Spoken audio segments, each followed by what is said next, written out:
Ibu Sujiatmi, sosok down to earth dan amalan beliau yang buat Jokowi sukses. Oleh Nia Alif dari Siwo.com.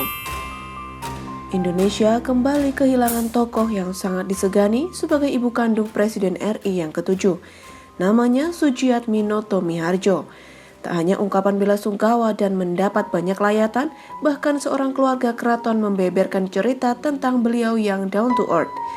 Salah seorang lawan politik bahkan menyebutkan amalannya yang sukses mengantarkan Jokowi sebagai orang nomor 1 di negara ini.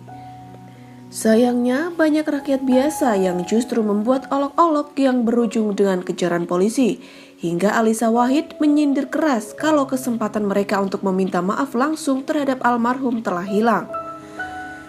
Sebelumnya dilansir dari jawapos.com, sosok Sujiatmi Noto Miharjo di mata orang-orang yang mengenal dekat tak ubahnya seorang ibu. Sujiatmi dianggap sebagai figur representatif yang ngemong, ngayomi, dan jawani. Hal ini dibeberkan tokoh perempuan Solo Rai Febri Hapsari di Pokusumo. Kepada Jawa Pos Radar Solo, Febri mengatakan dia mengenal Sujiatmi sebagai sosok ibu yang bijaksana, rendah hati, sangat santun, menghargai, dan sangat menjawani. Terbukti, pada suatu kesempatan dia mendapati nenek dari Gibran Rakabuming itu berseloroh padanya. Eyang Noto itu sering mengatakan kepada saya, "Mbak Febri, kulo niki namung ibunipun Jokowi, tapi kok kulo niki orang sering sowan kulo. Undangan sana sini, saya ini hanya seorang ibu, tapi kok saya dihormati, dihargai sana sini," ucap Febri menirukan perkataan Sujiatmi. Eyang Noto, lanjut Febri, menganggap semua manusia itu sama dan tidak ada perbedaan meskipun putranya jadi presiden. Febri menceritakan pengalamannya saat bertamu ke rumah Ibunda Jokowi. Dia melihat siapapun yang datang ke rumah Eyang Noto selalu diberikan kudapan atau suguhan dengan berbagai jenis. Jika sajian tersebut tidak habis, pasti diminta membawa pulang. Salah satunya saat Febri dan sang suami KGPH di Pokusumo mengajak rombongan tim perdamaian internasional Sri Chinmoy Wanes Hompisran ke kediaman Sujiatmi. Seperti diketahui, Sujiatmi juga mendapatkan award perdamaian dari Sri Chinmoy Wanes Hompisran tersebut. Rombongan yang datang dari sejumlah negara itu dijamu dengan sangat bersahaja.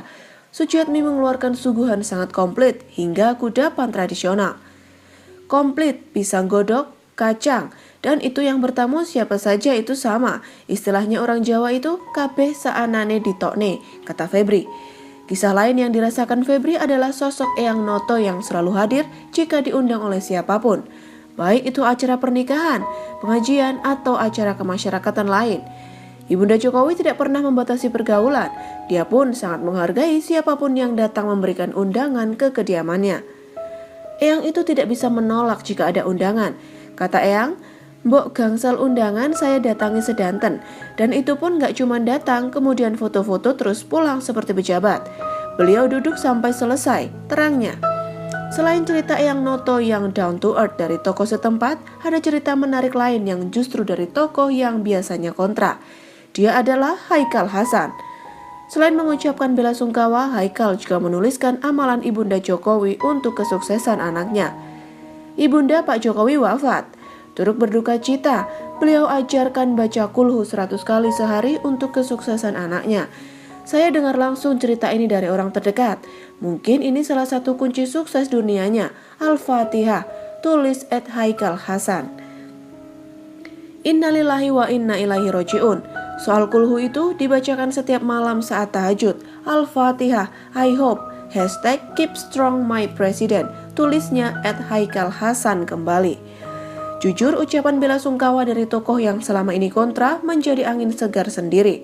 Bahwa di balik perbedaan ideologi dan politik, nurani kemanusiaan harus didepankan, terutama mendoakan saudara sebangsa yang meninggal. Semoga para pembenci Jokowi cepat insaf dan tak lagi mengoloknya di tengah duka, apalagi ikut menyumpahi jenazah almarhumah ibunya. Karena kelakuan mereka sangatlah nista dan seperti orang yang tak beragama. Begitu dalam kebenciannya hingga hilang akal sehat dan nuraninya. Padahal belum tentu selama hidup ia memiliki kesempatan untuk meminta maaf. Akhirnya penulis SeaWorld meminta kita semua berbelasungkawa dan mendoakan almarhumah Eyang Noto mendapat tempat terbaik di sisinya. Innalillahi wa inna ilaihi roji'un.